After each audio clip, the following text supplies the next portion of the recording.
The red pill. It woke up millions of men and corrupted just as many.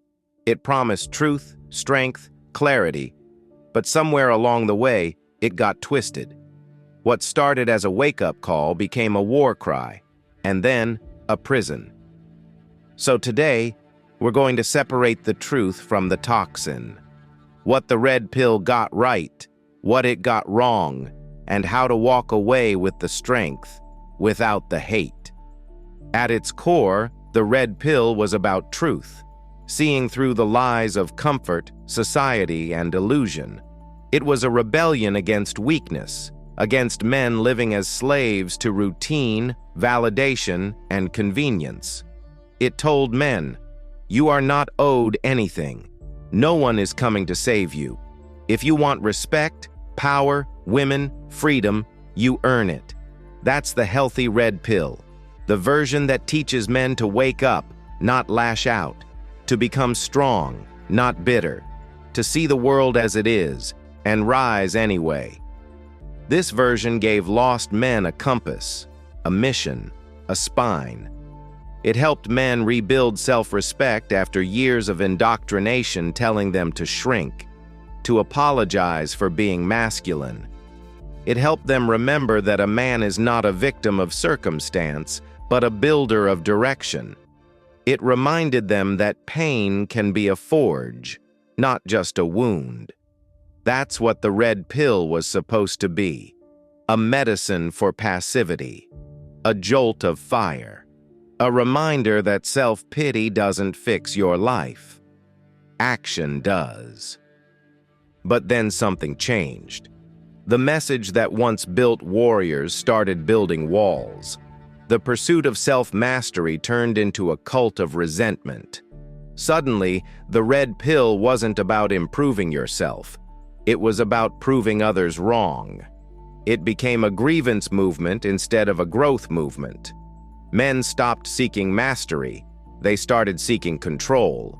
Online, the conversation shifted from become your best self to women are the enemy, from discipline is freedom to they're all the same, so why try? The truth was replaced by outrage, and outrage became the brand. What happens when truth mutates into ideology? You stop learning. You stop growing. You start worshiping the very bitterness you were trying to escape. You become addicted to superiority, to cynicism, to being right. You lose curiosity. You lose empathy. And worst of all, you lose connection. It's the same trap as the black pill, but dressed in armor. You don't collapse into despair. You harden into it. You start believing strength means coldness. That vulnerability equals weakness. That love is manipulation. That every woman's affection is a con. That's not awareness. That's trauma in disguise. And when you mistake your scars for wisdom, you start living as your wound, not as your potential. Strip away the noise, and the red pill still hides gold. It reminds you that men must build, that no one owes you purpose, you must forge it. That strength, discipline, and financial freedom are not luxuries, they're survival tools. It teaches personal responsibility, that blaming the world never made anyone powerful. It exposes how modern culture has feminized comfort and demonized ambition. It calls men to reclaim agency, not just identity. It says, stop consuming, start creating, stop scrolling, start training, stop waiting, start working. And those are lessons worth keeping. Because discipline will build what motivation can't. Because financial independence means freedom from control. Because fitness, physical mastery, reshapes the mind through pain, focus, and resilience. Because confidence doesn't come from luck, it comes from competence. This is the version of the red pill that teaches men to evolve instead of complain, to rise without hating, to lead without boasting. It's about self-respect, And that's the real revolution. Now, the poison. The parts of the red pill that rot you from the inside out. Leave behind the idea that women are beneath you, because that's not strength. That's insecurity dressed in armor. Women are not the enemy. They are the reflection of what men have become. If you only attract chaos, it's not because all women are broken. It's because you are still attracting from a place of chaos. The moment you elevate yourself, the energy you draw changes. No woman owes you loyalty, love, or submission, because respect isn't owed, it's earned. And if you think dominance guarantees devotion, you've already lost the point. Real power isn't controlling someone, it's inspiring their trust. And that trust can't be manipulated, it must be deserved. Leave behind the fantasy that money, muscles, and manipulation make you fulfilled. Those are tools, not trophies. They amplify who you already are. If you're empty, they'll magnify that emptiness. If you're whole, they'll magnify your light. You can build the perfect physique, stack cash, and still stare at the ceiling feeling hollow. Because purpose and peace don't come from having more. They come from becoming more. Fulfillment is a quiet thing. It's not followers, cars, or numbers. It's the stillness of knowing you're living with integrity, that your strength serves something beyond your ego. Leave behind the constant need to prove something. Because the man who always needs to prove never believes. He's performing, not living. He's addicted to validation, just like the people he mocks. When you're truly strong, you stop announcing it. You don't need to convince anyone you're alpha. Your discipline, your calm, your composure, they speak louder than any post or quote ever could. The constant need to prove yourself is the ego's last trap.